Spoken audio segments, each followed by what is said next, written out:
ठीक है, एक बार बोलूंगा फिर से।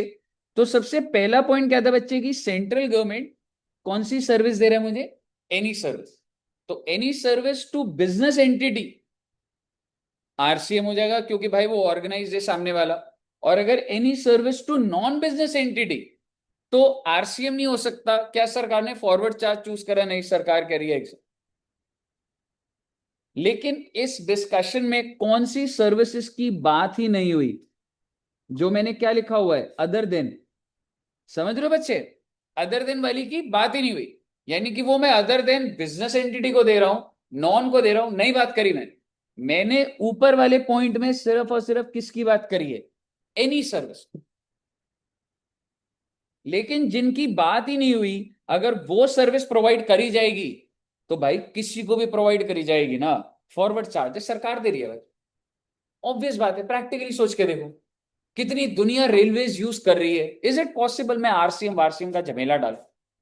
मुझे बताइए, क्लियर है? एक बात बताओ, मैंने आपसे बात करी थी, मान लो एक कंपनी ने पूरी की पूरी ट्रेन बुक कर दी सारे एम्प्लॉय के लिए। रिलायंस ने बोला सबको लेके जाऊंगा कश्मीर। तो आप मुझे बताइए, आईआरसीटीसी ने सर्विस दी होगी? अब आप मुझे बताओ, फॉरवर्ड चार्ज या क्या होगा मतलब, आरसीएम? क्यों?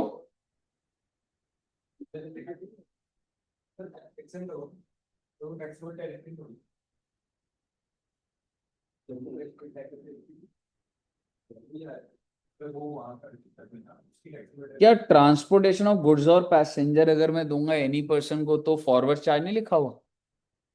तो वही तो था, आप रिलायंस को सर्विस दे रहे हो ट्रांसपोर्टेशन ऑफ पैसेंजर्स की, तो फॉरवर्ड चार्ज हो जाएगा। हाँ, पर वो तो ऊपर वाला तो सिर्फ एनी अदर देन था ना, समझ रहे हो? ऊपर वाला अगर आप समझोगे तो ये वाले पॉइंट थोड़ा ना आएंगे ऊपर वाले में।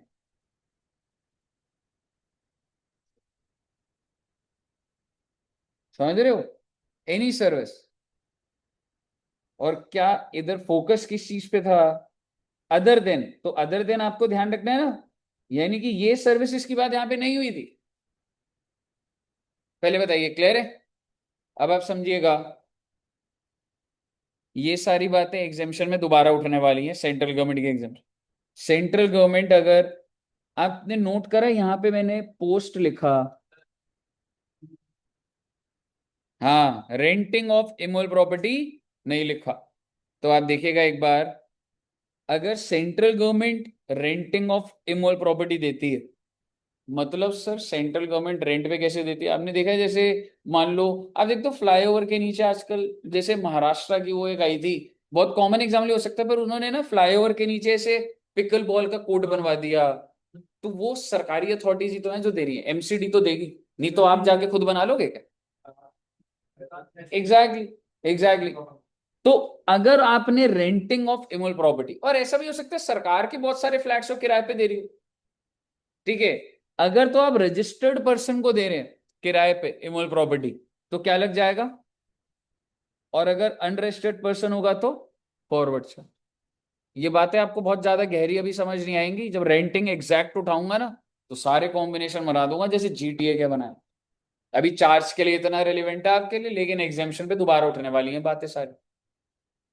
और अगर इंडियन रेलवेज है, और अगर वो रेंट, एक बात बताओ, इंडियन रेलवे पे आपने देखा दुकानें होती है, ट्रेन रुकती है, आप नीचे उतरते हो चाय लेने के लिए, आप कुछ हो सकता है इंडियन रेलवे ने किराए पे दी हो, तो चाहे वो मैं रजिस्टर्ड वाले को दूं, बड़ी दुकान खुलवा दूं वहां पे, चाहे अनरजिस्टर्ड, उस पे क्या है बच्चे, और इंडियन रेलवे प्रॉपर्टी को किराए पे देगा तो फॉरवर्ड चार्ज, सेंट्रल गवर्नमेंट अगर देगा तो देखने वाली बात है कि रेसिपिएंट कौन, अगर वो रजिस्टर्ड है तो आरसीएम, नहीं है तो फॉरवर्ड चार्ज।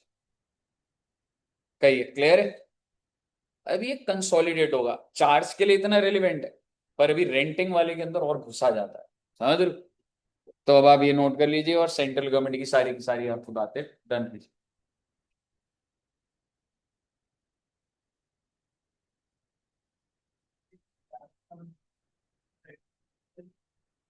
इनवॉइस,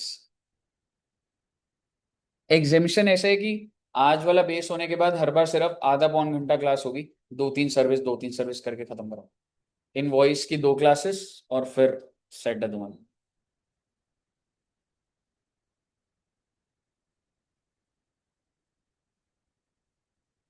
ऑडिट खत्म हो गया तुम्हारा।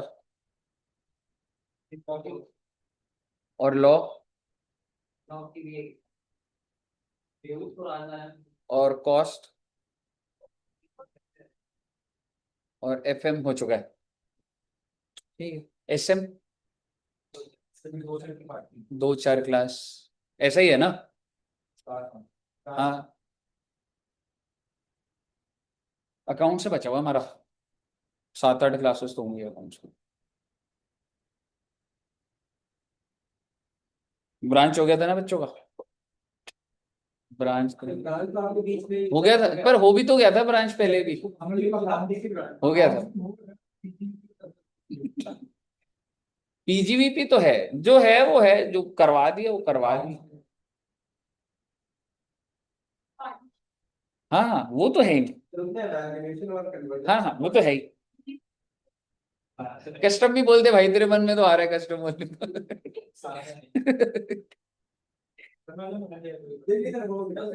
कस्टम पढ़ लिया यार, जो पढ़ाया नहीं वो पढ़ लिया, जो पढ़ाता हूँ वो पढ़ता नहीं है यार, फिर यार क्या करता है यार। स्टार्टिंग से हाउस होल्डिंग करा आपने। आज आपके घर आता हूँ हाउस होल्डिंग। मैं 100 डेज चैलेंज देखा आपने मेरा। और किसका चल रहा है भाई।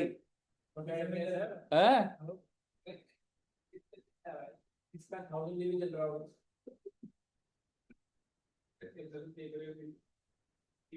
देखते रहना बच्चों, हेल्पफुल होगा वो, समझ रहे हो। मैं दिमाग लगा के डाल रहा हूँ कि क्या डालूं। प्लेलिस्ट बनी हुई है, आप एक बार चैनल पे सब्सक्राइब चाहिए तो सही है एक बार। प्लेलिस्ट बनी हुई है, देखिए। हाँ हाँ। अब मैं इस पे बनाऊंगा भाई, तुम्हारा मौका नहीं लग रहा, Q Q B R R B वो जो था, और पेमेंट वाला था। और आरसीएम पे बनाऊंगा, जीटी और ये वाला आरसीएम की एक बनाऊंगा 15 मिनट की, जिसमें सारी चीजें वही। यार ऐसा कुछ मेरा प्लान नहीं है, बट मेरे को ये लग रहा है कि जो जो हेल्पफुल होगा, अगर चाहे उसमें सब कुछ भी हो रहा होगा तो भी।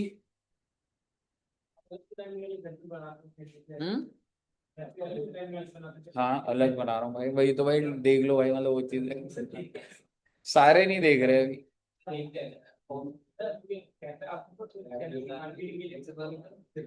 हो जाएगा, डेटा डलेगा, कंटिन्यूस डलेगा 2 साल तो होता है। विदाउट गुड डेटा आप कोई चीज।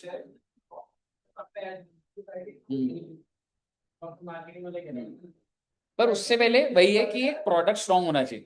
मतलब हम लोग का जैसे फेस टू फेस है, तो मैं वो कंटिन्यूस बना रहा हूँ। अब जैसे 10 दिन से 30 वीडियोस बन गई, पर ऐसे मैं जब 1.5 साल, अब 100 एंड तक जब जाऊंगा, तो मुझे लग रहा है ये चीज पिक करेंगे। हाँ हाँ। नहीं, उसमें एनालिटिक्स में आता है उसमें कि मोर देन यूजुअल और वो बढ़ रहा है, तो टाइम तो लगेगा ही भाई, एकदम से ऐसे थोड़ा ना होता है। नजर वो चीज है।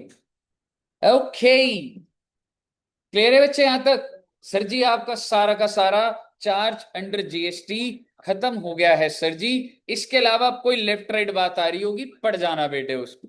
ठीक है जी, ऑल क्लियर।